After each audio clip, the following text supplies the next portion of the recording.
Hello, my friends, and welcome to this episode of Checkbox Other. I am so excited for you to meet today's guest. Today's guest is Lilly Bekele-Piper. She and I met at a women's conference back in 2020, March 2020, which you'll hear a little bit about right as we kick off. But before we do, I want to give you just a little bit of her bio. She talks a little bit about it in the episode, but I just want to give you kind of the ins and outs here quickly before we hop in. So Lilly is a dynamic speaker, podcaster, and activist based in Nairobi, Kenya. After immigrating to the United States from Ethiopia as a child, she's been back in East Africa since 2007, which she talks all about in this episode. She has more than 2 decades of experience in international development, education, and strategic communications, and has worked with multinational organizations such as Harvard University, the United Nations, and the World Bank.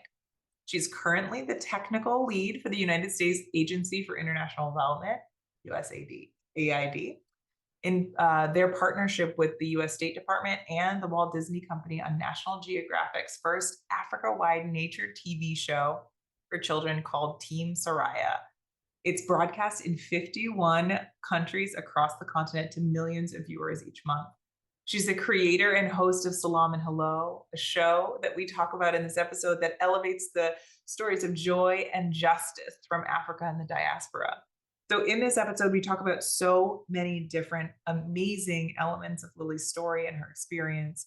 One of the things that I was really curious about was her take on the last few years of just this understanding of how integral it is to reclaim and understand where we come from, to be able to vocalize, especially for those of us who have been historically silenced, to be able to vocalize and amplify stories that may or may not have been recorded in our history books or taken as valuable or important.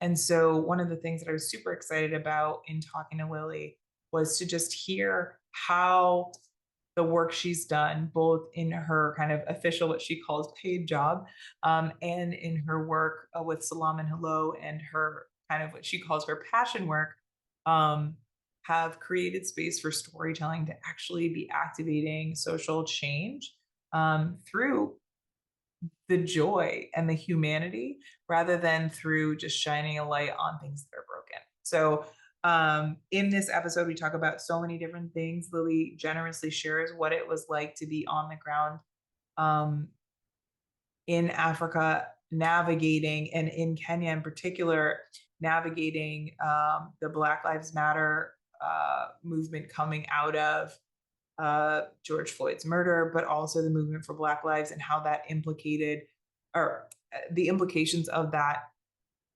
within shining a light on other countries and their relationship to police brutality, police violence. So she talks a lot about that and the ties over time of where the influences of colonialism and so much more have shown up and shown in such a way that people are actually able to talk about them out loud and to potentially chart paths forward that are different.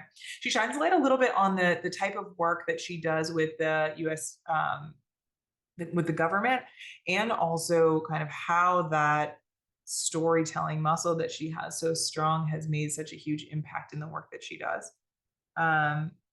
We also talked about what it is to understand and actively engage with your own learning process of understanding parts of the world or cultures that you haven't been exposed to. And then, like we do in many of these episodes, when we talk about our own struggles for belonging and reclaiming our sense of identity, we talked a lot about what it is to feel as though the components of who you are and where you came from aren't welcome in the place that you are growing up. And then also what it is to, as an adult, step even more into your identity and stake your claim for who you are, who made you, what made you, and the fact that you are enough in all of the ways that your identity manifests itself externally. So if you don't know Lilly yet, I am so excited for you to meet her because she is just absolutely amazing. So without further ado, here is Lilly. Hey, everybody. I'm so excited for you to meet Lilly. Lilly, welcome to Checkbox Other. Oh, I'm Thank bubbling you. over. Thank you so much for having me.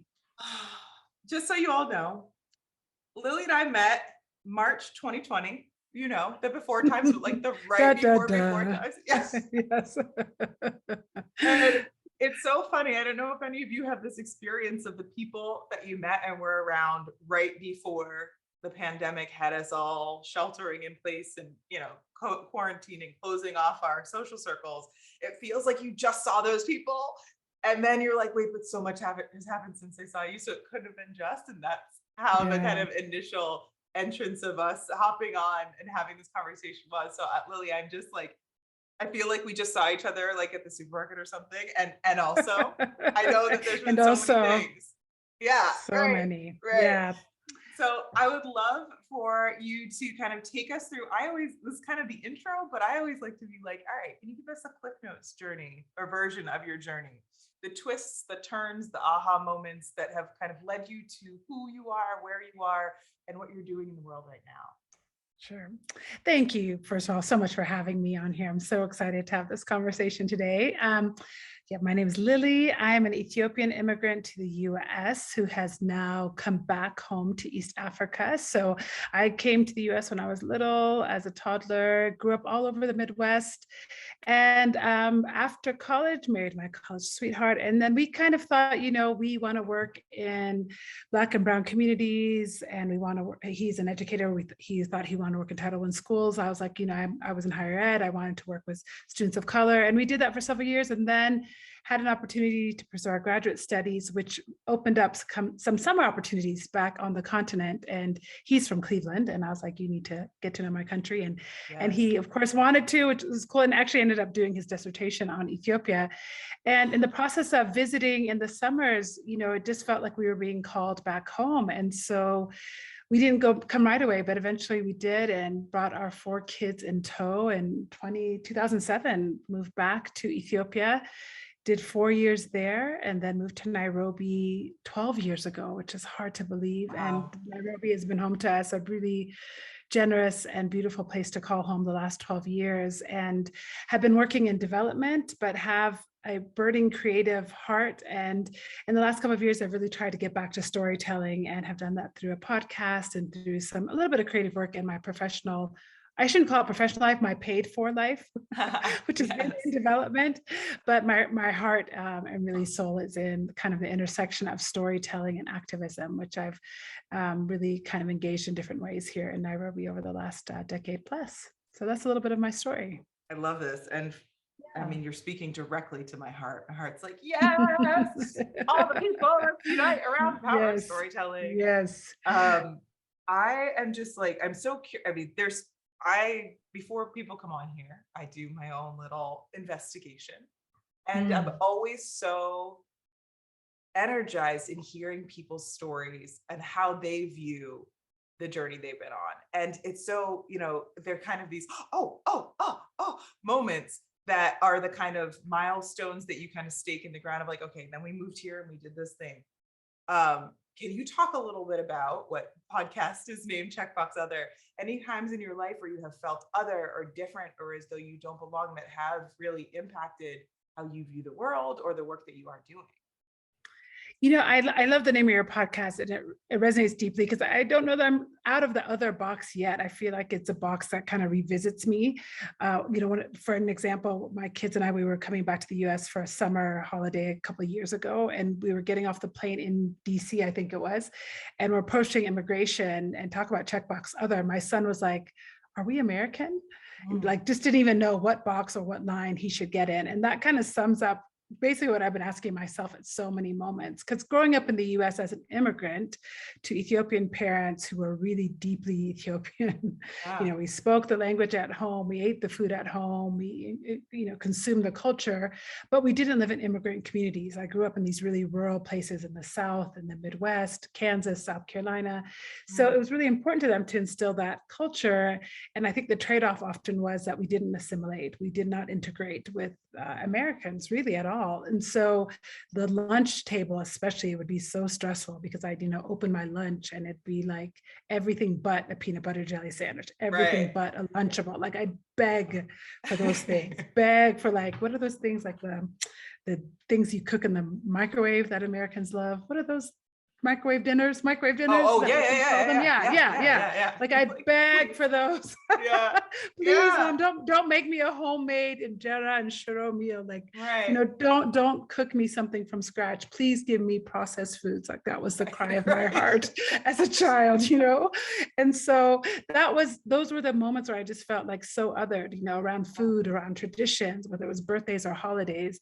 And then coming back to the continent too, and going back to Ethiopia as someone who had never grown up there, but identifying my whole life so strongly as an Ethiopian in the US, those 4 years were not easy for me. I mean, they were precious and priceless, but not easy because I really had to navigate my identity in a space now that was also not familiar. And, Right. that even my language, I had an accent, I would make mistakes with vocabulary all the time. And yet, if I hadn't had those 4 years, I don't think I could really fully be who I am today. And Yeah. then, of course, being here in Nairobi is one of those cities that's so cosmopolitan, so dynamic, so diverse. Kenyans are very welcoming, and I've been fortunate to make, wonderful friends, Kenyan friends, multicultural friends. And yet there's this whole kind of imposter feeling here of like, am I, local enough? Who am I Right. here? And what right do I have to be here? And so I feel like I'm still dancing around that box and constantly figuring out, yeah, where do I belong? And at the same time, I'm at the stage where I'm like, I will take it all. Right. My people have been fighting for rights and access and equality and, power for so long in so many places, and all of these places, that I will just take it all. And if someone wants to Yeah. try and grip it from my hands, let them try. But in the meantime, I'll kind of call every place home and Yeah. every place mine, Yeah. Oh, I love that so much. It's so the power that food and language have over identity.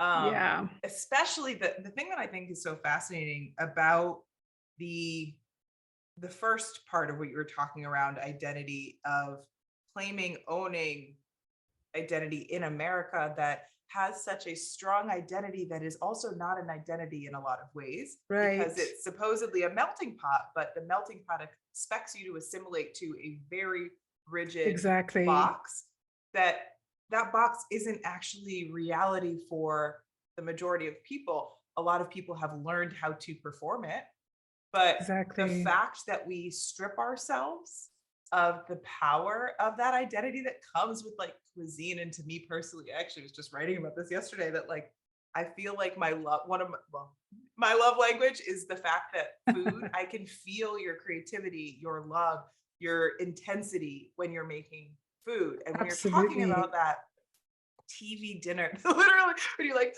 preservatives and like, how can we make this as like efficient in the assembly line as possible? Exactly. That strips Absent of all of absent of that. love, absent of Right? creativity, absent of everything Yes. you just said. Yeah. Absent of humanity, right? It's it's such a dizzying thing to think about, because it is like, to make things efficient, and this is where kind of the over reliance on capitalism and profitability and whatever that identity has become that's skewed so Hmm. harshly, you lose the beauty of that depth of culture and connection and understanding, and what is the whole like argument for melting pot being so powerful, the whole argument for diversity actually making innovation and productivity and evolution a much more fertile ground when you actually bring more. But it's such a dizzying experience to be like, we say one thing, but the actual real experience is strip yourself of anything that's different in order to be accepted in the lunchroom as a kid. Yeah, It's absolutely. I mean, fascinating. we have International Day every year at our kids' school. I think there are 60 plus, no, 90 plus, I think, nationalities represented there. Yeah. And, every country has a booth, and oftentimes they'll, you work with the region or maybe the continent if there are not that many of you. And the America booth every year, which I have never been a part of, like participating in terms of like supplying the food, they always Yeah. do hamburgers and hot dogs. Mm. And that always just bewilders me, because I'm like, but that is is that really the national food? Is that, and I think as a Black American, I would be like, no way, that would not be what we put. We Right. put out soul food, we would put out catfish, we put out so many other things before we put out hot dogs and hamburgers. And yet, like you said, like that becomes the assimilation culture that dominates now the representation of the United States of America to the entire school population. Yeah. It's just bizarre. It's just bizarre. And yet, so yeah, so on this side of my story, I'm definitely taking what I want, even when we celebrate Thanksgiving here, it Yeah. is a completely different experience, I think, than what we would have even had if we had stayed in the US. I think even as Right. immigrants, even as Black people, we would have, I think, celebrated Thanksgiving differently had we not come here. And now we have chapatis, also at Thanksgiving dinner, like a local fare as a part of our Thanksgiving tradition. And so, yeah, that's the beauty, I think, of food, is that it can kind of create new stories. It does. And I think that the fascinating part to me about food, so prior to prior to my creative expression through, running my business and having a podcast and all that, I was a food blogger for, a Ah, good 5 or so years to try to like give myself some connection to humanity outside of corporate sucking a lot of it from me. And one of the things I always found so fascinating was you don't have to be anybody other than you are to try. It's a right. very accessible way to expose yourself to different places, different ways. You don't have to like get a pass, there's not a whole bunch of paperwork. You can just walk in a place and be like, hey, I want to try this. And giving Absolutely. yourself freedom to be like, okay, maybe I'll like it, maybe you don't. You don't have to know. Being able to be like, I don't know what this is, but maybe I'll try it. Oh, let me hear the history that comes from just this one thing I just ate. And so Yeah, just the absolutely. power of nourishment that we as human beings need to be Need, able to yeah. connect us is, I think, just so important. Um, and then I think the second part of what you were talking about kind of the reassimilation, but also the kind of being in the in between of realizing, oh my goodness, I had indexed and related so much to this part of who I am. And I got here, I'm like, oh, wait, I'm a blended version of a whole lot of things. How do Yeah. I claim the part that's me? And how do I also become and belong here? And I love how that went from, okay, maybe I don't have this to like, I'm going to take all this and this, I belong Yeah. everywhere. Really, really powerful way of kind of not only coming there, but also kind of the maturity of evolving through that and being like, wait a second, the lens can, it's not about other people seeing me, it's about me seeing the world. Really, really powerful. Absolutely. Yeah, I wish I'd come to that sooner because it was so much, Right. it was so angst driven, like, just Yes. always trying to, am I doing everything right? Am I saying all the right things? Am I African enough, Ethiopian enough? And the fact is the only one who was really stressed about that was me. And that was making only my experience really stressful, except for my family and kids, would probably feel stressed because I'm like, that's not Ethiopian enough, change your shirt, whatever, Right. whatever. Yeah. So it was just like, yeah, just now it's just like, let's just take it all and we are who we are. And we of course we honor our traditions, we honor our customs, and it's not like I've gone way off, but it's just Yeah. like, I will just take everything that is given to me with a token of grace and try and extend that to people around me too, because there's a whole new generation of diaspora that are coming up who don't speak the language. And, they'll come for summer holidays, you'll see them, like the holidays just ended. And, in Nairobi, there's just all this swath of, young people who come home and they've never been before, maybe, and are we going to just judge them, exclude them because they don't speak or they don't speak well? Or, I think we just have to open the gates a little wider within our own communities. So yeah, still a work in progress, I guess. But I feel like, yes, work in progress, as we all are. And I hope we all give ourselves permission for that. Cause like, what's the point of being Mm, here if we're not, right, our bodies right, are constantly evolving, whether we want them to or right. not. Like that's what it is to be alive. True. What I think is so interesting is as you're doing all this individual work, you're also doing this in how you show up every day, in Mm, connecting with people and hearing their stories and creating space for their either differences or the aspects of things that like are inside the home or inside their journey to be then amplified far and wide.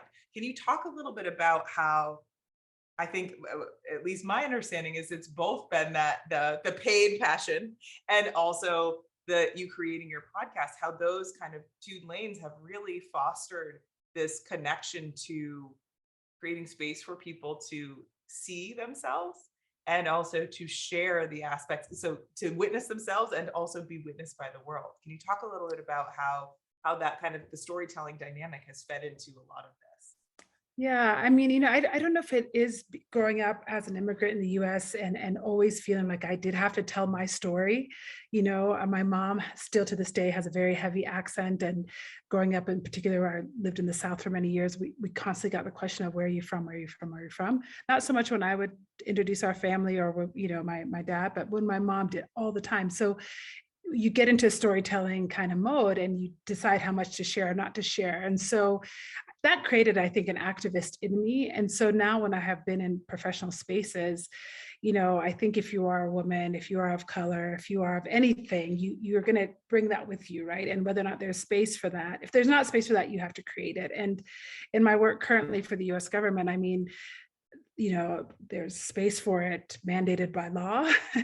And then there's space that we have to create for it, sometimes in projects or in offices or in professional settings that not only serves us, but serves the people we're with, serves the people who come after us, serves the communities we're interacting with. And so I'm grateful that that struggle is not as hard as it used to be. I think when I first started working in higher education, particularly in universities and talking in particular with Black students, there was so much fatigue around, and this was in predominantly white institutions, so much fatigue around identity and assimilation and interactions with the cops and interactions with professors, interactions with RAs.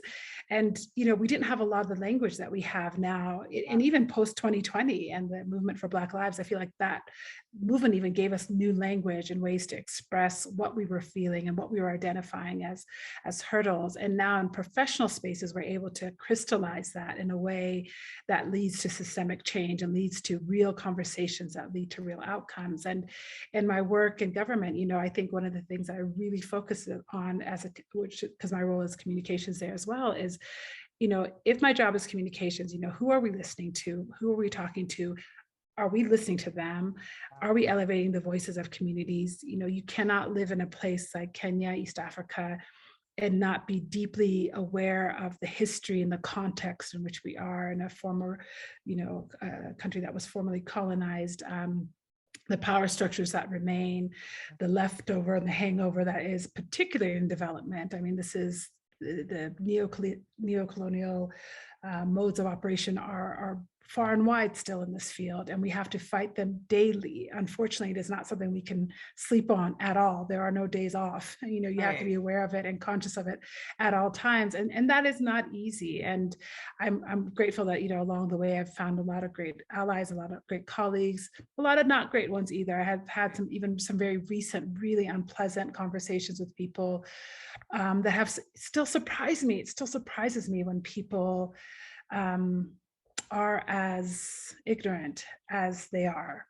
And then I think the podcast allows me a creative space to unpack that. And sometimes it's in the activist mode, and sometimes it's more in the artist mode. My podcast took a break kind of late 2020 and into 2021. Primarily because I need to focus on my family, need to focus on myself, and was like, this is a lot. Things going on. Yeah. This is a lot. Yeah, just a lot. And my work was so demanding. Everything just went online, and it was just a crazy time. But bringing the podcast back, I've really reflected on, okay, what are the kind of stories I want to talk about? Who is it I want to put forward? And a lot of the guests I put in my first 8 episodes, I would not bring back this time around, because I think my focus has changed, my lens has changed, my understanding of what the stories are that I want to elevate has changed. And so, I guess, we take all of who we are wherever we go, right? And so there's a piece of me that the professional learns from the personal and vice versa. And I'm grateful for, the podcasting space that allows me the freedom to really express all the things that my paid work does not always let me say, so.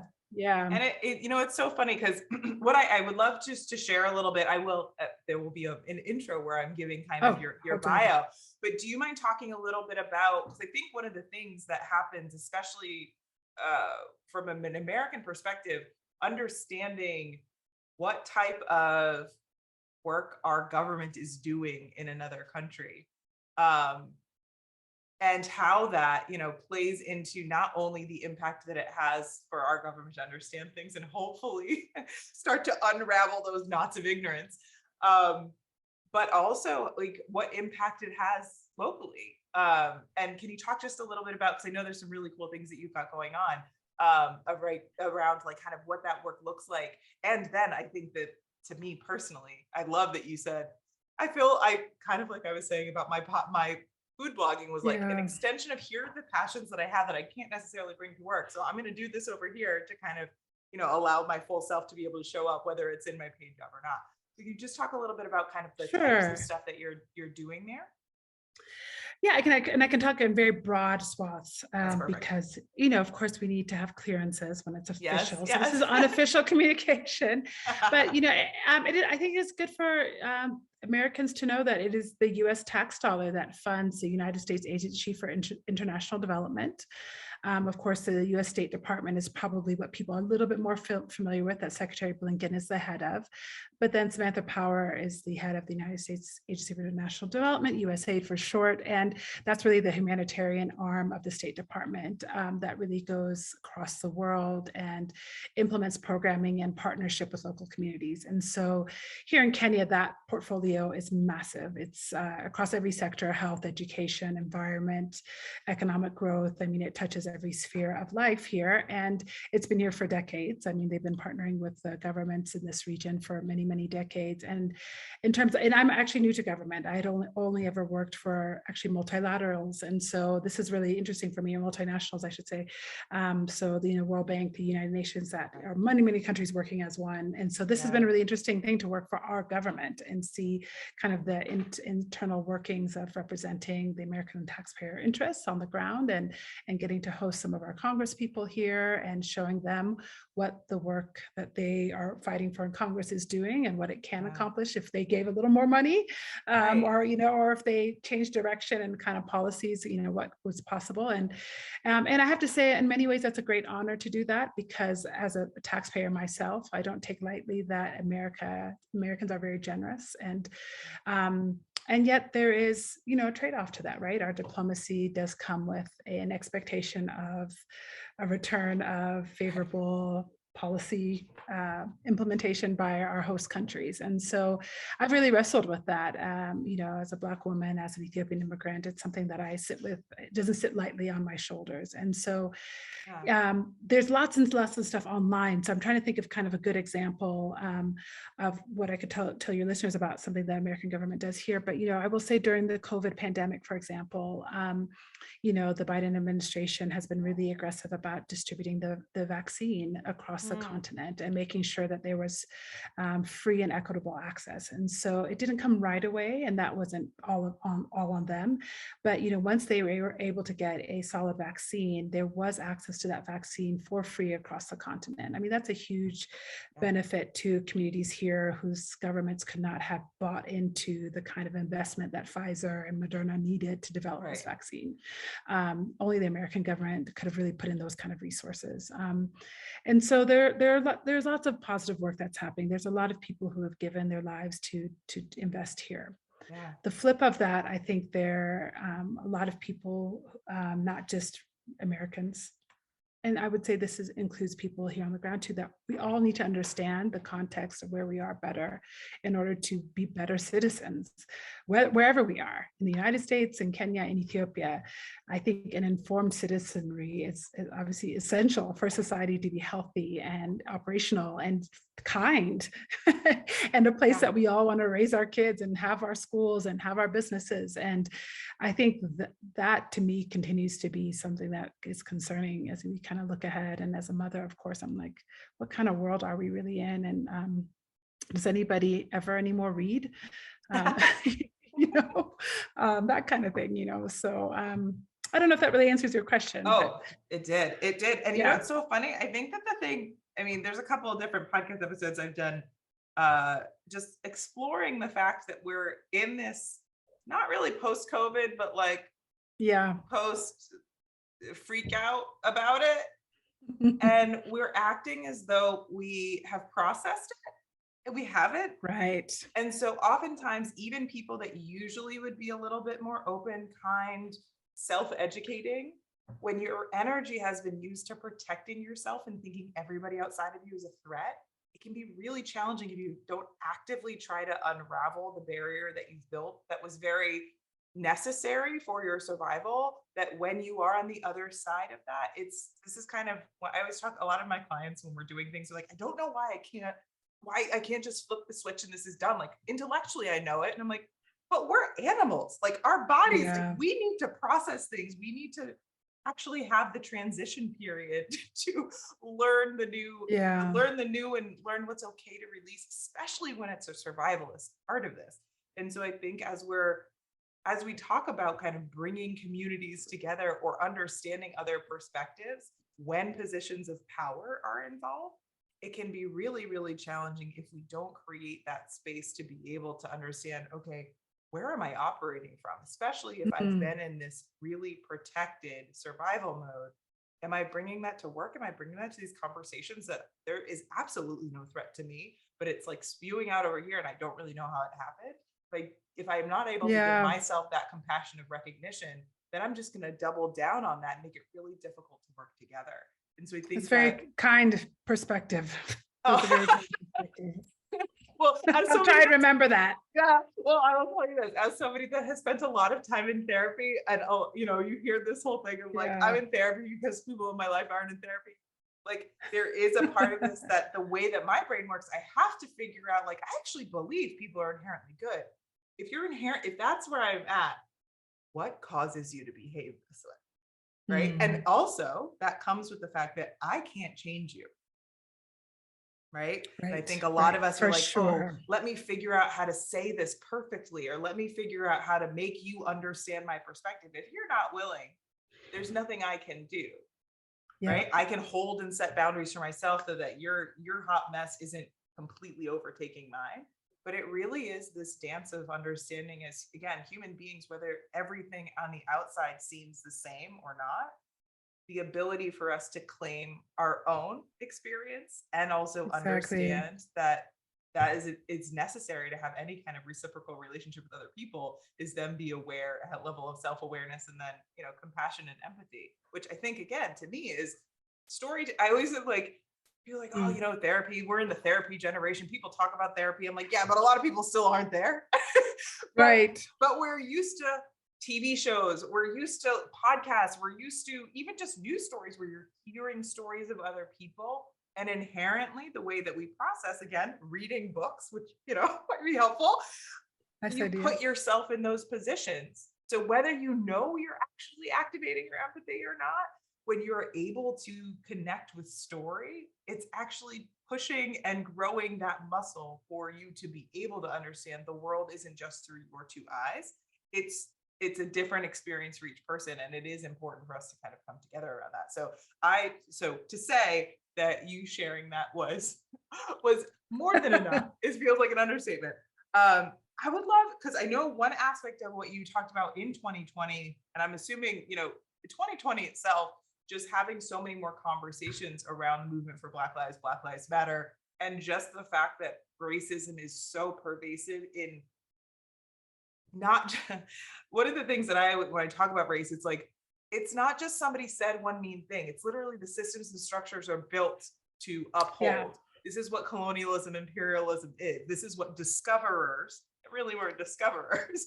This is Absolutely. when Yeah. we build our world on a view and a framework of that being just a given and how it's always been. It makes it so we cannot see the inherent built-in racism that is being upheld by these systems. And so as Black Lives Matter, the movement for Black Lives is something that was happening so loud in America, with the murder of George Floyd being that point where everybody could not look away.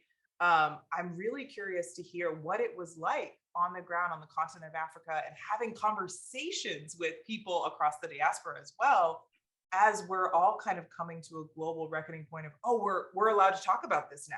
Okay, cool. Can you talk a little bit about what that experience was for you, and how having the perspective and understanding of kind of the American side of things, of obviously having grown up here, but then Yeah. also being on the ground in a place where it's like, yeah, Yeah, Yeah. Yeah. we still feel the impact of that kind of white supremacist, imperialistic, colonial approach to oppressing people in order to create civilized culture. Which, come on now. So I'd Right. love to hear your take on kind of what that was like in the moment, but also in reflecting back on like, okay, what was that experience like individually and then collectively? Yeah, it was there are a few moments where we living in Nairobi where I've been like, oh, I wish I was in the US. Mm, Both times Barack Obama was elected. The first time we were in Ethiopia, and that was quite special in some ways because we woke up to the news of his election, and so everyone was honking their horn. People were calling us and congratulating us because we were, yes. American-ish. And Yeah. so there was a celebratory feel, but I really wish that we had been on the ground campaigning and Yeah. canvassing for him. When he was reelected, we were in Kenya. So that did feel quite special because at least we were in Kenya and shared that with Kenyans. But and then when Ferguson happened in 2014, I was like, I wish I was there. Yes. We need to be there, because it did feel like I was having a hard time translating what that meant and what that felt like Yeah. to friends and people here. Um, so when George Floyd was murdered, I think that resonated, of course, globally in a way that no other really political movement has in recent history. And we immediately organized, some dear friends of mine, Amnesty International, Amnesty International Kenya in particular, organized very quickly several protests. We protested outside of the US Embassy. This was a couple months before I started working for them, but I had already got the job. But I was, we were on our knees, in front of the US Embassy, up and down the road that the embassy goes into, and the United Nations. We were at some of the major thoroughfares in town. We walked through different informal settlements. And the way we kind of, I think, translated the message, which was really critical then, is because, of course, the pandemic was happening here in Kenya. That pandemic kind of protocols also meant curfews that were really, really strict. Right. So we were having to be home in our homes at one point by 6 p.m. Then it got extended to 8 p.m. Then it was 10 p.m. For a very long time, over a year, we Yeah. were under curfew. And so in the process of that, the people that suffer the most under any kind of government kind of restrictions of that nature, of course, are the poor, those who have informal working jobs, who are day laborers. And so there had been, at that point that George Floyd was murdered, I believe at least 7 people who had been killed at the hands of police because of lockdown curfews. And so Wow. we really joined our hands of kind of the protests for, movement for Black Lives and Black Lives Matter with the end of police brutality here, which is a hangover from colonialism. The entire police structure here in Kenya is built on the colonial structure. It has never changed, including Right. the police uniforms. They are exactly the same Wow. as they were under British rule. They recently were given new uniforms, and so they're newer and shinier, but the same kind of costuming you would see in the UK and left over from the colonial police force. The training is very similar. I'm not a police expert, so I shouldn't say too much, but I have researched it enough to understand that the holdover is real, the application of power is real, the misapplication of power is real. And so we kind of joined our hands to so many organizations that were already doing this work to resist police brutality. A lot of the community centers here, who had been organizing for a long time to protect their young people. And so that's what it felt like here. It was the Black Lives Everywhere matter. Yeah. That Black lives at the hands of Black governments, Black lives at the hands of, Asian governments, Black lives at the hands of, American governments matter, like, and have to be protected. And it lasted quite a long time, and we protested many times. There is a annual protest here called Saba Saba on the 7th of July. Mhm. And so our protests continued into Saba Saba into July, where we were, joining with Kenyans. This is a protest that's been happening annually for many years Mm. to put forward the messages of, human rights during that time as well. And so, it felt really acute. We did miss being in the US because it felt like we should have been there too. But, Mhm. I'm grateful for, good friends here on the ground that, we have continued. There's quite a large Black American diaspora here. And so, before Trump was elected in 2016, I'm involved in different political movements here. And and after he was elected, we were writing, letters to our senators. We organized call-ins here where we would, provide food for people in our home, and we would all sit and call our senators. We would write postcards, especially when a lot of the legislation was starting around the entry into the United States, and immigration laws were being revoked and all of that. We were doing everything we could from here to make our voices heard there, and we will continue to do that. I mean, I think being politically active, engaged doesn't stop wherever you are. It just becomes a little bit more complicated, a little bit harder, but of course is very, very worth it. And so, out of that 2020 movement, my kids actually started an organization at their school to kind of put forward issues of equity and inclusion. And so it continues. It's definitely not over, and I'm sure you probably feel it on that end too, as somebody committed to the issues that you fatigue a bit, and you have to kind of reorient yourself about, okay, how can I continue to fight this? Is it at the organized, heightened level of out in the streets? Is it more at the supporting those who are already doing the work and contributing financially? And so, the work continues in many different ways here through many different organizations. But I will say that it was good to see the energy from the tragic loss of George Floyd's life give fuel to flames that had been burning on the ground here for so many years, and really see some really positive strides towards change as a result. It's still work to be done. activating. Yeah. Oh, Yeah. Right. It's Yeah. the same thing we were talking about earlier about, being the human Yeah. being that constantly is evolving, and seeing that there are elements to how you want to show up in the world and how much you want to embrace or give yourself permission to do these things. I think as a collective, us realizing that there is always improvement to be made. There are the two steps forward, one step back type stuff that happens, but also the really trying to find a sustainable way to keep that flame going, a sustainable way to support, rather than feeling like, in this, again, I could get on a million soapboxes about kind of our individualistic culture in America in particular. I think was a really powerful element of seeing the movement for Black lives around how we have had this, oh, well, this isn't happening at my front door. And then having it be like, all right, so everybody, even though we're afraid of breathing on each other, we're all going to go out and we're going to do something about this. And so that was extraordinary. I think that permission gives us permission to then think about a whole lot of experiences. Yeah, we can understand our individual element, but we are part of a much larger fabric. So it's not just about me and my own. And I would say it's not that we're free of individualistic.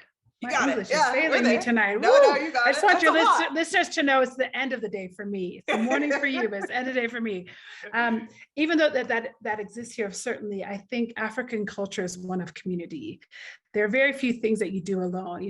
When before you get married, or you start a family, you start a job, whatever. I mean, for better or worse, your people are coming with you. It's very much a sense of Ubuntu.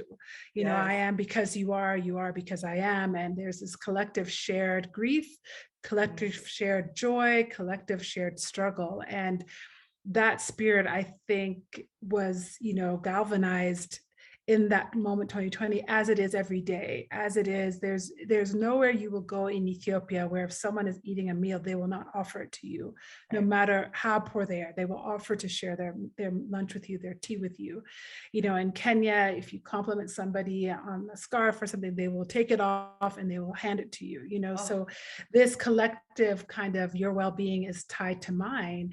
I think, is it James Baldwin? Even though I think that quote has been debated if it's James Baldwin or not, but my collective well-being has to be bound up in yours. And that Ubuntu spirit, I think we continue to see it in the everyday lives because it's been there since the foundation of time. And if we're smart as storytellers in particular, I think if we look for that wherever we are in Kenya or in the US, it's always there. We just have to dig a little deeper sometimes to find it. But I think it's a powerful thing. I mean, you believe in the inherent good of people. I don't know that I believe in that so much, but I do believe in Ubuntu. I do believe that the collective well-being and the drive for collective good is in every community and is in every person, and we just have to find it. Yeah. Oh, I love that. That was So beautiful in so many ways. Mm. One of the things that it's funny because I don't know if you are a TikToker, but Love I, TikTok. oh my goodness, isn't it dangerous? How much time It's do you find so yourself dangerous. there? Well, I've thankfully only recently, I've only been on TikTok for about a year. I missed the 2020, like when Oh, everybody was same. on it. I just started. Yeah. Yeah. But much to everyone in my life's chagrin, all of our health, food, and fun now comes from Okay. TikTok. If Okay, you good. can't So tell it to me, yeah, with that's a good. dance and a tune, I don't want to know.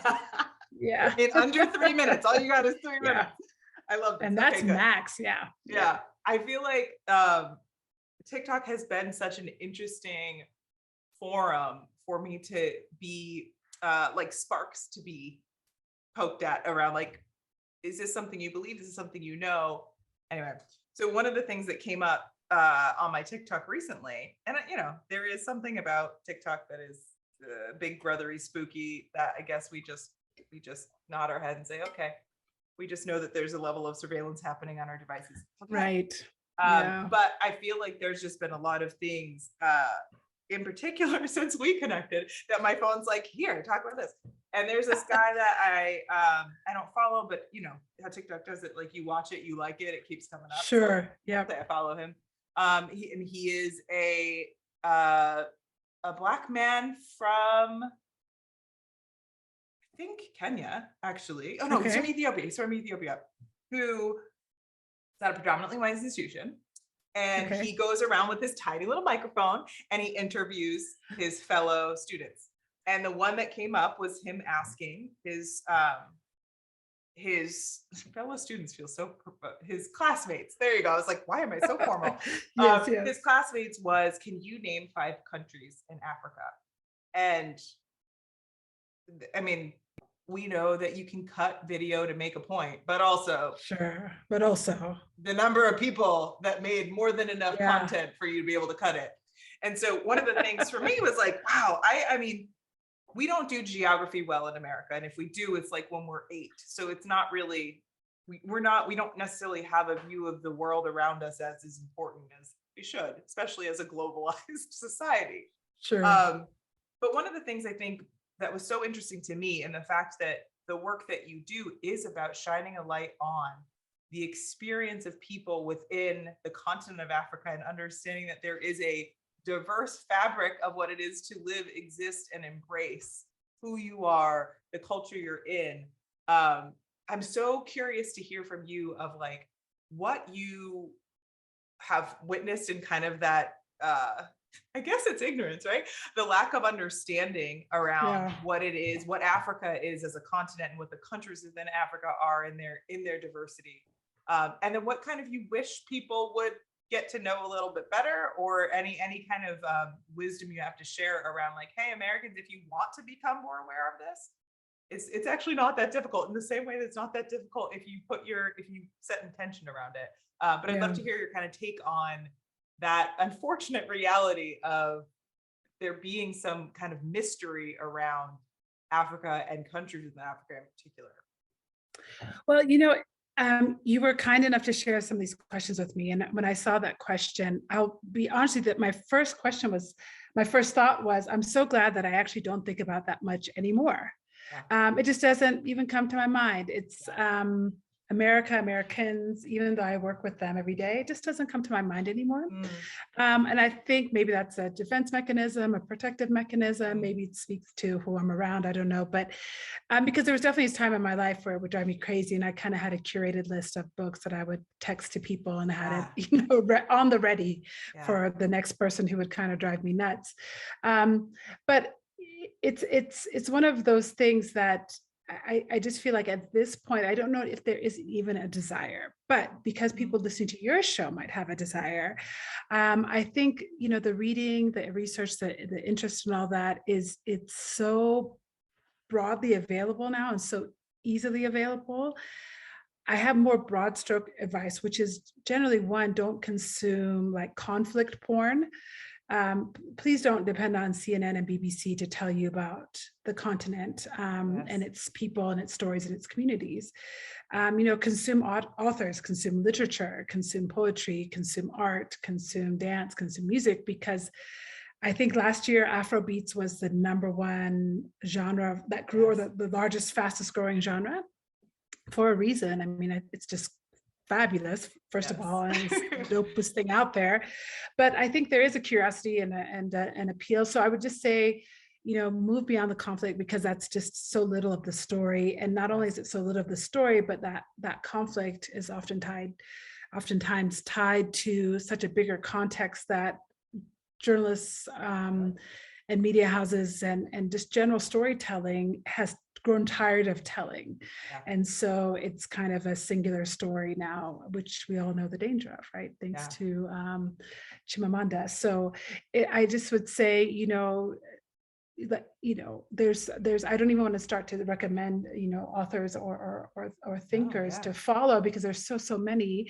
Maybe I can offer some offline, and maybe you can include them in your show notes. But I just think that it's just so easy to find the joy. My podcast focuses on joy and justice from Africa and the diaspora, so you can listen to my show, which is at Selam and Hello, on all the platforms. And I intentionally talk to people that listeners may know, and people who have been recognized for the work, and some people who are just very everyday, who are just doing cool things that we should know about, from tech to art to literature to humanitarian work.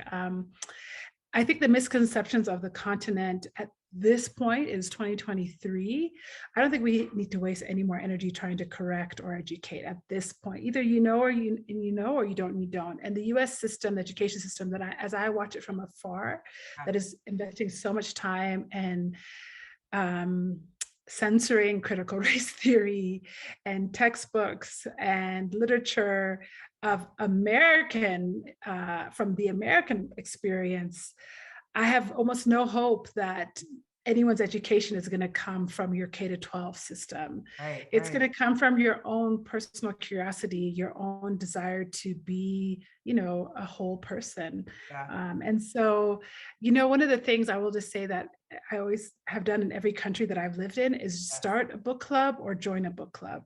And it sounds so basic, but at every place that I've done that, it has just changed my world and changed my perspective, because I've met people from all over the world who exposed me to literature. And then through that lens, I have been introduced to a world of stories that have changed my life and changed my thinking and introduced me to ways of being that I just did not have any understanding of before. And so if people are looking for a quick fix, I would say start a book club with people who are not like you, and some who are like you, because it's not fun to be the only one anywhere.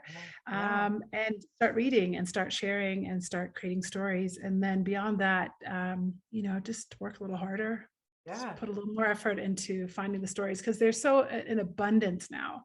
Black literature, Black authors are having such a moment. African authors and African writers are being sought after. Netflix is desperate for content and pushing out content. I think you guys in the US get a different Netflix than we get in Kenya, but there's so much rich content here, and I think a good bit of it is still making it to the US. So if you're in the US, I would say get a VPN and set your VPN to Kenya, so you can see the African content that's coming out there. And you'll get reality shows, and you'll get cooking shows, and you'll get docu-series, and you'll get trash, and you'll get treasure. You'll get the whole spectrum, which is the human experience. There you go. The human experience on Netflix. So if you really don't have any energy, at least you could do that. You could set your VPN to a different country and just get a whole new viewing experience on the weekend. I love this so much, because I also, the beauty of conversation sometimes is like, I wasn't intending for this to be so the front end of the question around TikTok. We have become so spoiled with the curation that technology does for us. Yeah, exactly. We are blind to the fact that, like, as you're talking about, K through 12 is set up in a very specific way to provide you information through a very narrow lens. And so if you're looking to a school system that is still being like manhandled and made more and more narrow, then that's not going to do it for you. But also realizing that we learn and we are impacted by so many different avenues. And so funny, we had a podcast interview with my friend Allie, who is a social media strategist, and a big part of what we talked about was curating your own feed. And so whether that's social media or not, understanding that like, hey, okay, cool. You just talked about books, right? If you really enjoy reading, if you Yeah. really enjoy watching things on Netflix, or you enjoy streaming, cool. If you enjoy food, that's where we started. If you enjoy sports, there are so many ways. If you're intentional about exposing yourself to something outside of the just normal programming that has been given to you through a very narrow lens, it's there. It's actually going to be a very similar experience of you participating in enjoying the thing that you love, but just different characters and different cultural influences that don't need to be, you need to now write a dissertation on it. You don't now need to be an expert. You don't need to know the history of everything, but just witnessing and bearing witness to the fact that like there are different ways that we all as humans are actually operating very similarly in different places. And then also the things that you'll notice that are different give you that exposure. Just like if you met a friend that lived and came from a different place, spoke a different language, had different rituals, had different religion, that they encouraged you to come sit in on. You can't, as human beings, this is like the osmosis of it all. We can't not remember that. Once you're exposed to something different than you know, that is the part that allows for your like neural pathways to create new ones. This is the way for you to see that the world is bigger. Yeah. But you know, but I love what you're saying, but I know I've looked at some of your other content, and I know you've also kind of been careful to say to people also, like, don't burden also your one Black friend to be like your shepherd into all those things. And which I also appreciate, because then there's that side too, right? Like whatever you're curious about, go find it. Like there's so much written about it. You can find so much. You can find if you're into podcasts, like you said, there's a world of podcasts from the 101 level up to 401. You know, you can subscribe. There's a weekly thing that's called This Week in Africa. If you want like academic journals, you can get that. I mean, there's so much out there. Like you said, it's just about kind of curating the information that you need in your life. And then if you're in the US especially, I mean, I feel like everywhere you turn, there's experiences that you can then go find to enrich whatever you've just read or heard or listened to.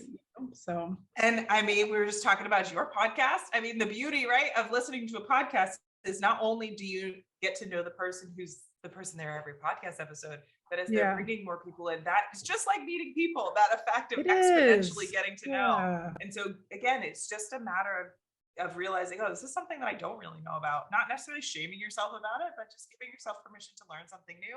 And maybe not know the answer before the question is asked, and that's okay too. Exactly. Absolutely.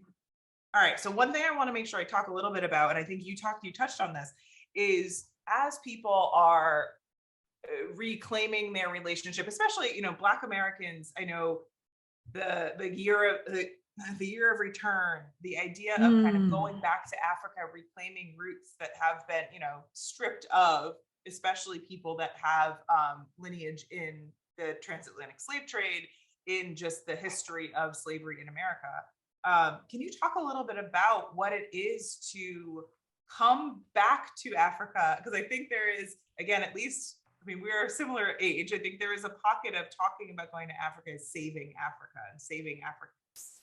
And the reality now is, I hope, at least the stuff that I consume now is more about how do we understand how our personal stories are interwoven into the fabric? How do we respectfully and reciprocally go to a place and understand where we came from, and also how it impacts the kind of global view? But also, can we just be witnesses to a place? Can we just be, in the same way that you're going to visit other parts of the world, can you be a respectful person that comes and witnesses and experiences? Can you talk just a little bit about the kind of, I think there's the year of the return and the kind of coming back and reclaiming identity and healing generational trauma, wounds, patterns, how kind of powerful that is on the other side of, I think, I don't know if I call it a generation, but the message of kind of going and helping, which again, to me is very colonialist. Yeah, it's interesting. I mean, we've had 16 years back on the continent. I can't say that I've ever seen those two kind of ideas married. I haven't met many Black Americans who have come back with a sense of saving the continent or contributing. I've definitely met Black missionaries or people like me who are in development work, or people who are in private sector who just see a good opportunity and want to capitalize on it. So let me maybe tackle it in two pieces, and of course just rooted in my experience. And because I've been watching all of the recent coverage of I think it was Chance the Rapper that put together the recent festival that just closed in Ghana last week or this Mm, weekend, a big music festival with the similar kind of vibe of the year return that I think happened in 2019. yeah. And, all these, Erica Badu was there, and Dave Chappelle, and all these, big names. And as always, the Ghanaian president was so generous and warm and welcomed everybody back. And it brought in millions to Ghana's economy. And I think it's a brilliant move. I mean, why not say to the diaspora, come home, connect, we Right. welcome you. I've been pitching it actually to colleagues of development in East Africa to say, we need to develop something for the Yes. East Coast to say Yes. people come home here, even though we know predominantly the transatlantic slave trade came out of West Coast of Africa. There are several ports along the eastern coast as well that contributed to that trade routes. And so, but beyond that, there's such rich historical history here, Yeah. both from Ethiopia's, 14th century churches that were carved by hand to the natural beauty of Kenya and Tanzania and the Serengeti and Kilimanjaro and the coastal lines. I mean, there's just so much to offer. So in my mind, I would invite anyone of color to come to the continent, which is the cradle of humanity, period. Yeah. If you have bones, this is where you came from. Mhm. But I would say come back to the continent and bring your money here, invest it here. I mean, it will build communities, it will build infrastructure, it will contribute to kind of the incredible innovations that are happening across the continent. And it's even in conservation, which is a field that I've been working in the last few years. I mean, people coming to visit the Masai Mara or visit the coastal areas, that money in particular places, not everywhere, but in particular places in particular, really goes towards conserving these areas that have kind of been hit by the brunt of industrialization in China, which we've been inheriting all of their industrialization, exhaust and smoke, and the climates in this part of the world has really been affected by that. And so for those who are interested in experience and coming back and, would I be welcome or not? I will say very confidently, especially in East Africa, very much so. There is very much a welcoming and also an opportunity to learn. I think what's beautiful is that I think in the US, where Americans in particular are very sensitive and very politically correct and want to be politically correct because we have a history of abuse and misuse of power and language in particular being used to really, to oppress people. But in Kenya, people are very forgiving of a lot of, how do I say it? Not forgiving in a sense, in a way that things here are permissible that would not be permissible elsewhere, but rather questions are welcome. I think there is, of course, it's good if you come and you know some Kiswahili so that you can greet people warmly and so that you can bargain in the markets. But also if you come and you have questions about how did this city develop the way it is, or why is Mombasa not the capital, people will welcome those questions. They'll engage with you. There are a lot of learning opportunities here that are absolutely open-armed towards visitors. And I would say that's Black or white and of anywhere of the world. And I would encourage people to come. It is going to be more expensive than Europe. It's going to be more expensive than going to the Bahamas. It's going to be more expensive than Mexico. So please go ahead and get your mind around that, get over that. You're going to have to get more shots. Please just, again, build a bridge, get over it. Because it will be life affirming. You will come here and you will be enriched, you will grow, you will connect in a way. It may or may not be your roots, but you will be enriched, I think, by seeing a totally different part of the world and enjoying nature and enjoying a different pace of life.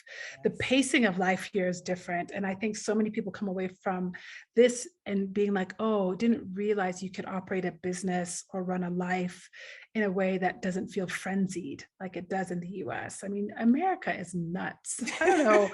I don't know if I could ever live in America again, because there's just like an appreciation for a hot cup of tea being enjoyed from start to finish. Whereas I see like people buying tea warmers so that they can keep the tea that they poured in the morning hot because it will not, they'll never get a chance to sit and drink it properly. You don't mess with tea time here. 4 o'clock is tea time is tea time is tea time. So, there are just things like, so I think that's the year of return for me. It is a welcome, come experience, enjoy. I think the white saviorism in terms of like mission trips, in full confession, when this is probably 20 years ago. Yeah, 20 years ago. Mm. My husband and I were working at a church at that time, and we took about 15, 16 kids to Ethiopia with us. And we worked in a community center, and we did basically a camp for kids. And basically we did. They didn't have any skills, so that's really all they could do is do a camp for kids. Yeah. And did we do it right? Did we do it well? Upon reflection, I think the things that we did well is that we made everybody read really rigorously before they Mm. went and understand the culture. And they had to, we did a whole thing around food and culture and history with them. They had to come to these courses. I think the thing that we didn't do well is that we spent a lot of money bringing a lot of people there for an experience that was very centric to them. And I think a lot of the models now just show us that it's only about the person who comes and not at all about the community that they're coming Right. to. And so that model, I think, just needs to fade. I can't imagine now myself supporting any kind of work like that. Yeah. One of the things that we do support for those people who find themselves like, well, I'm a person of faith, I want to support, the things that we support now are grassroots organizations that are doing the work themselves. We support a lot of work around legal funding. There's just inadequate funding for legal services here, whether that's for communities, for gay and lesbian communities, whether that's for impoverished communities. The poor have very little access to like legal representation or adequate legal representation. Put your money there, put it towards, the health services and all those things. Those kind of sad stories have been told over and over again. Right. They can be very exploitive. It's not that they're not needed, but they are important. They're important, but just be very careful. I just interviewed a woman this week. Her name is Wawira Njuru, and she is the founder of an organization called Food for Education, and they feed kids in school. She's a Kenyan woman, 31 years old. Started this organization when she was 21, and they feed 95,000 kids a day across Kenya in 4 different counties. Really extraordinary. She's a Kenyan woman who went to Kenyan schools and kind of said, what do you need most? And they're like, well, yes, once we get to school, that's great. But we're hungry the whole time. And if we're hungry, we don't learn. So she's like, okay, I'll work on trying to provide food. She started with 25 meals a day, grew to 100, grew to 5,000, and now she's at 95,000 a day, and her goal is 1 million a day. And she just won like the Icon Award from the world's 50 best restaurants in 2022. And I can get behind that because that is a Kenyan woman who went to the community she grew up in to identify kind of what's the need, what's the gap. And then she worked with people in her community to try and address that need and address that gap. So I think the whole model of raising money to send 10 unskilled Americans to do a job that Kenyans can do on their own has really passed, and we need to let it pass. But I think looking for organizations led by Black Africans, Black Africans, and supporting them, I think is where we need to put our focus. Yes, I hope that as you're listening to this, you're hearing the fact that so much of what we're talking about is really just activating the humanity within you and being able to put yourself in the position of being like, oh yeah, if someone were going to come help me, I would want them to ask me what I need and where I need help. Absolutely. Yep. Rather than it being, again, this, oh, I know the answer for the problem that you have that I have no information about. And so I think that a big part of so much of what we're talking about is, and again, that even that exchange is hearing the story from that person, of creating enough space to be able to be like, I don't know something, you know better than I do. If I want to contribute in any way, literally just time, energy, showing up, my tourism, however, exactly. How can I be doing it in a respectful, humane way that also is bolstering you, that's not extractive? And I think that, again, we're learning. Right. That's the key right there. Yeah. Yeah. We're learning hopefully how to be more transformational than transactive in our ways of interacting with each other, whether it be across borders or just within your household on how you interact with each other.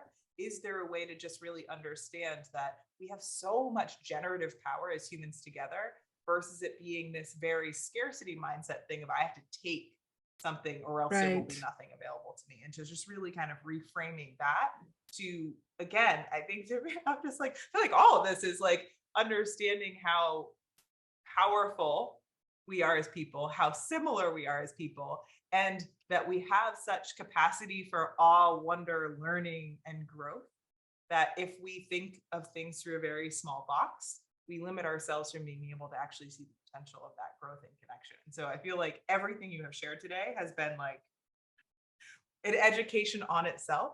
Hmm. And I'm excited because I feel like there's a lot of resources that you shared, and also nudges that you've given for people to find the things and to understand things in the way that works best for them, versus it being like, this is the way here's my 5 point. As a coach, I don't actually tell people, here's the 5 point plan, do it this way, because like maybe 2, 3, 4 don't actually work for you. So you're going to be like, what did I do wrong? And so I think there is a huge part of this, which also plays into your comment about tea time and urgency. That is one of the biggest, like literally with the people I coach, the constant conversation and the constant thing we're trying to let go of that sneaks back in. You're like, what door did you sneak in? Is urgency. And this belief that we need to be dictated by our productivity over time, or else we are not doing this thing called life right. We're not giving ourselves permission to just like be present in the moment and see what's happening, or be patient with, okay, that person needs a little bit longer to do that thing. It doesn't mean they're not able to do it. It means that not everybody needs to be operating at the speed of light. Exactly. So I'm so grateful for that. Is there anything, I know I have one other question too for you about Ethiopia and the history of Ethiopia. Again, this was something on TikTok that was talking about how Ethiopia historically was one of the countries that was never colonized in the way that we are, way that most of the world has been, and how actually the thing I was watching was talking about even just the landscape of the country was so beautifully like protected of itself and creating a incubator for culture to be able to exist. I thought it was really fascinating. And again, if TikTok's feeding it to me, apparently I need to know it. You do. But I'd love to hear your take on, it sounds like that same energy when you were talking about your parents coming to America and being like, we're going to live, breathe, and own this part of who we are, whether the world around us is giving us that. I think that we all have that same kind of permission to give ourselves the ability to get to know who we are, where we're from, and really own and claim that, which again, as you were saying, I'm going to take all the parts of this. I'd love to hear at least your take on like how that, if that history has had an impact on you, if that kind of messaging, belief, and look at the outside world has made an impact on you, or at least people you've talked to, because I do think that, at least again, from the American perspective, it's not something that is usually even part of the conversation in the reality of the world we can live in, as you were talking about Ubuntu and like all these elements that are like, yeah, the world didn't just start when things were discovered in 1492, which really is not even true. Right. So I'd love, if you have anything to share there, I'd be more than happy to hear more about it. Gosh, I will try and be brief because, of course, it's hugely impacted me. I mean, I think that the history of Ethiopia is long, it's complex now, as, the country is kind of on tenterhooks, currently signed a peace agreement. So, right now the moment feels particularly tender. But the history, I think, as the child of proud Ethiopian immigrants, the beauty of that history is that, I didn't grow up with, oh, my country's so poor. We were in the US during the 85 famine. And of course we saw the images and of course they broke our hearts, but that's not the Ethiopia I grew up with, the narrative I grew up with. My parents grew up poor and that reality is true. But the stories I grew up with were the stories of, educators and builders and everyday people, and also, really proud rulers and those who fought for freedom and liberators. And so I'm really grateful for that history because my parents really they themselves are storytellers. When I think about it now, actually, they were very much storytellers, and every dinner time was a story about, uncle such and such or cousin such and such, or their neighbors, or the city my dad grew up in particular has a really rich history as well. And so they gifted that to us, to my siblings and I, to have an identity that we could stand firmly in the middle of a culture that they didn't know and that we were getting to know and trying to navigate. And that independence of the country, of course, means so much to the continent as a whole. And so as I got older, I understood that a little bit more as I started to interact with other Pan-Africans and understanding what that represented to those who are not Ethiopian and how it was significant. And we carried something very proud, but then also that was also shared in many ways. I think that struggle for independence and for independence is a shared struggle. I think one of the things maybe that people don't always know also about the US and its ties to the continent is that, the civil rights movement in the 60s coincides with a lot of the independence movements. Ghana was the first country to actualize their independence in 1963. I hope that's right, or else my Ghanaian friends are going to kill me. They're yelling right now. Yeah, exactly. I will not send this podcast until I fact check that. But the same year that the Voting Rights Act was signed, in the United States, and so Martin Luther King was very good friends with Tom Mboya, who led the fight for independence here in Kenya. And Martin Luther King came to Kenya and spoke to a group of students here. Thurgood Marshall, the first Black Supreme Court Justice, helped construct the first constitution for Kenya. I mean, Jackie Robinson, Sidney Poitier, Malcolm X, and I'm sorry, I'm only mentioning men because there's certainly many women too. Lena Horne, Rosa Parks were intimately engaged with independence movement here with Kwame Nkrumah, with Patrice Lumumba, with Amilcar Cabral. They were in conversation with these independence movement leaders across the continent.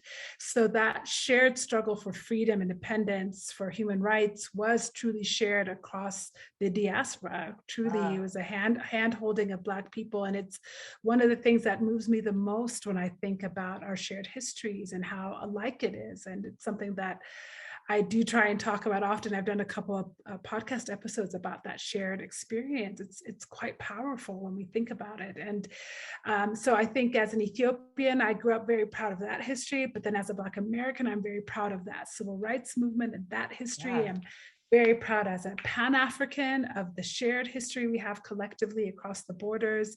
These borders here in particular are false borders across our countries. They're not ones that were raised by any ethnic group or people group here on the ground. And so there's so much to be proud of. I could, I'm spoiled for, so what's the phrase, spoiled for riches? Riches, what's the phrase? That works. It works. Right? Yeah. Something like that. I know what you're saying. My English and my colloquialisms have all escaped me tonight. Well, but, just so you know, I'm right there with you right now. So don't put too much pressure on yourself on that. I'm like, there's something like that. I understand the saying. Yes, I feel richly blessed by the histories and the stories that I feel like, again, are all mine. Yes. They all belong to me. And I think it's our duty to share those out because we, like you said earlier, there are these similarities, there are these ties, and if we don't understand or appreciate them, our world becomes very small. When we do understand them, when we do appreciate them, when we read Maya Angelou's poetry, it resonates and sits with us in a different way. When we understand, oh, she wrote this when she was in Ghana. No wonder it sounds like Kwame Nkrumah's speech for independence. No wonder it echoes of this long history towards Black identity and Black nationalism. And so there's just so much beauty in the story. I mean, I could just go on and on and on, but being an Ethiopian is a huge part of it, but it's not the only part. My husband is Black American, and so our kids get to be parts of all those stories, and they grab onto all of those anchors, and I hope for them, at least, it gives them deep roots wherever they are. I love it. The thing, first of all, I've been covered in chills because I didn't know as you're sharing all that, and the best part is I love talking to people that they have so much wisdom on things and they say them like, oh, we all knew these things. I did not know such deep connections with regard to the civil rights movement and the kind of the independence movements in Africa. I did not know that, but it also makes so much, it's kind of like makes so much sense. Yeah. Right. But it is, again, that's when you're only getting information through that very narrow lane. You're not even given the space to be like, I wonder if those things were connected. Yeah. Not at all. One of the things that I keep coming in when you were talking about your parents as storytellers, and even when you were just talking the Maya Angelou part at the end, I was watching a live stream of a Bell Hooks symposium that they had done in Philadelphia. And what I thought was one of the most powerful things that was said, which there were many powerful things said, but was the power of memoir as education, the power of memoir as documented fact, as history, as in the same way that we look at the written history that has been seen as the way that we write our history books, that so often hearing personal story and hearing those stories of your uncle and your cousin and who, that those are such integral stories that have us understanding not just the human experience as it is, but where we came from, where we're going, and how we navigate this thing called life. And so it was something that, again, I feel like growing up, it was like, oh, anybody can kind of write a book about things, but we have to fact check all that. But like, where are Yeah, we're fact checking it based on other people's memoir elements, right? And so it becomes this like difference between narrative, story, and science. And it's like, but no. And so just really absolutely. understanding the power, and again, culturally, how much is passed down over circles of stories being told in non-American cultures. And I hope, I mean, in American cultures as well. I'm like, that's kind of why I do my business the way I do, where I have a huge part that's like, let's come together and talk about this, because there is so much power in that. And so I love so much how much the fabric of not just knowing who you are and where you came from, but what it is to be human comes from hearing the like, okay, this guy did this, whether it's a famous person or Yeah, not, right? yeah. How integral that is in understanding who we are, what our potential is, and where we come from. Absolutely. No, it's so true. And I'm not in academia, but have friends who are, and it does seem to be that the trends towards credentialing what is worth Yes. passing on as history or worth study. It's not that those, it's just broadening. It's not that the credentialing is being Right. lowered, but it's broadening to include things like memoir, to include oral histories, to Yes. include so many ways that we understand the world that have been excluded from academia, which is, oftentimes the gatekeepers from us Right. having these resources available for the next generation, the next. What we have so oftentimes is not documented. And so my friends and I who are in other storytelling spaces have been talking a lot about how do we continue to preserve these histories and these stories and these experiences that are not in any book, but Right. they live in the wells and the souls of the people we love, and people who Yes. are, experience these things, who are, now sadly they're passing on, and we need to Yeah. preserve them. And so we need to take advantage of these moments. It's even talking to you is making me feel urgent, Oh even though no, no. I'm not going to feel urgent. Take it away. Take it away. Yeah, yeah. I I am get this. I feel like gratitude feels insufficient for how I feel right now. I will say grateful, because I don't have another word, Thank you. for the time that you have spent, for what you have shared. I am so excited for the people in the audience who did not know who you were before this moment, that they do, and that they can Thank you. follow you. I know we have your podcast. Can you share a little bit of how people can get in connection with you? We will have it on the Yeah, show notes page for all of you who might be in the super. car or something, but share a little bit how people can get connected to you. Yes, so it's everywhere as Salam and Hello. Salam is how we say hello in Ethiopia, SELAM. Some places it's spelled SA. And it's Salam and Hello, yeah, .com, Salam and Hello on IG, on Facebook, on Twitter. And my podcast comes out every Tuesday. Just relaunched. I had taken a little bit of a hiatus. And before that, it was called Congratulations. Uproot. Thank you. Thank you. It was called Uproot for the first bit. And, just after the pandemic, I just kind of needed a fresh start, and a fresh name sounded like the right way to do that. So I'm here for it. Salam and Hello. Yeah, that's how you can find me everywhere you go. So for those of you that are not able to go on whatever device you're on and go follow that, keep that in your mind and do that when you're able. Thank you so much, Lily, for joining us. Thank you, I Nikki. am beyond grateful. As I said, how many times can I say it? If I keep saying it, will a new word come up? I don't know. I feel it. I feel it. Thank you. Thank you. Thank you. Thank you. Thank you so much. I hope you enjoyed this conversation with Lily as much as I did. She shared so much, I thought, so much wisdom, and created so much opportunity for each and every one of us to kind of find our groove in how we educate ourselves about the parts of the world that we may not be familiar with, encourage us to lean into the things that naturally we really enjoy, to get to know one another, get to know ourselves a little bit better, and the ability for each and every one of us to evolve and learn and grow and change towards the goal of really accepting fully who you are, that you are more than enough on every element of your identity. And that it is really, really important. One of the things that resonated so strongly with me was her talking of Kenyan culture and Ethiopian culture as well, of just embracing the collective and the power of really being so generous and welcoming. The Ubuntu, for those of you that don't know Ubuntu, I highly recommend you learn more about it. I was exposed to Ubuntu initially through learning around South Africa and a lot of the healing from apartheid. That was a huge part of that process, but also when my sister was part of City Year, an organization that's part of the AmeriCorps program, um, and their kind of founding mission is surrounding Ubuntu. I am because you are. Understanding that we are inevitably and inherently tied to one another, and that collectively it is so important for us to understand our role that we play, but also the connections and the fabric that we are all a part of together. So I hope you enjoyed this episode. I'm assuming if you're here right now, you did. Please do follow Lilly. If you have any questions, let me know. If you have any topics you'd like for us to cover, let us know. You can go to nikkyinnocent.com/podcast and let us know over there. And if you have any friends that you think might want to hear this, feel free to share this episode. I will catch you on the next one. Have a wonderful rest of your day.